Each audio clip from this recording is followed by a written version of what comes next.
Notre deuxième builder togolais a eu l'ingénieuse idée de valoriser la culture du bissap. Léo Kogny, l'homme du bissap comme il se fait appeler, fait du thé et du vin bio produits à partir de fleurs d'hibiscus séchées appelées bissap. Suivant. Son approche évolutionniste du bissap lui a valu dans son pays le surnom de l'homme du bissap. Léo Kogny, jeune entrepreneur togolais, a percé plus d'un mystère sur la fleur d'hibiscus séchée appelée bissap. Grâce à lui, ce jus dont raffole la population ouest-africaine peut être consommé de 1000 manières différentes. La marque Bis a mis sur le marché 3 produits. Premièrement, le thé de bissap. Deuxièmement, le jus de bissap avec plusieurs saveurs. Le citron, citronnelle, menthe, vanille. Et tout récemment, le bissap au lait.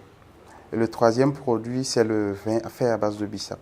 Au niveau du thé de bissap, c'est uniquement que du bissap que nous avons utilisé. Uniquement de la fleur d'hibiscus que nous avons utilisé. Maintenant, au niveau des jus, comme c'est avec plusieurs saveurs, nous utilisons du citron, des fois du citronnelle et des fois des produits à base de vanille. Et le lait que nous utilisons pour le bissap au lait, c'est du lait de soja que nous utilisons. Mais pour le vin de bissap, c'est uniquement que du bissap aussi. Le bissap est tel que vous avez la possibilité de transformer ça autrement. Mais pourtant, Léo Kogny n'était pas parti pour se poser dans l'agrobusiness.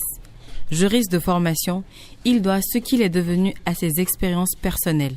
J'ai travaillé dans une banque.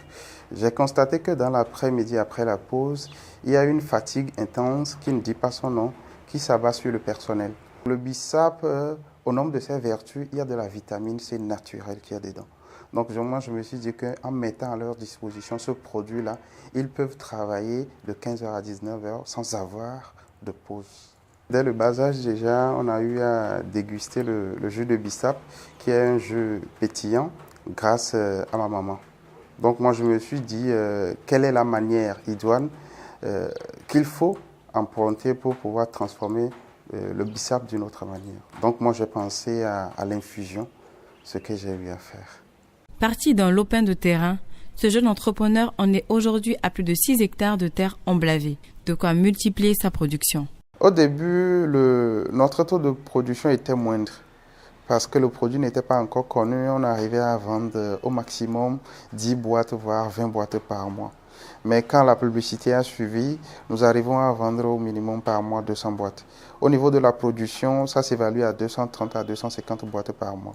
Les produits Bis, déjà disponibles sur le marché de la consommation, notamment dans les supermarchés, font le bonheur des citoyens togolais. Depuis que j'utilise le thé bissap, je me sens très à l'aise au bureau. Je ne me fatigue même pas et je vous le conseille. Léo Kogny ne compte pas se contenter de cette prouesse, même si l'éternel problème du manque de financement persiste. Avant que le projet ne soit sur les rails, j'avais eu 3 objectifs, à moyen, à long et à court terme. Je me disais que dans l'espace de 12 mois, il faudrait que mes produits soient connus sur le plan national. Alors que les produits sont sur le marché, ça ne fait uniquement que 6 mois, mais c'est déjà au-delà du pays.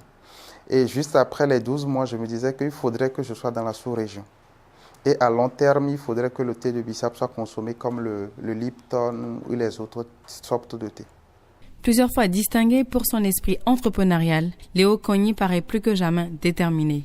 Il espère évoluer sur cette lancée tout en fournissant aux consommateurs des produits sains.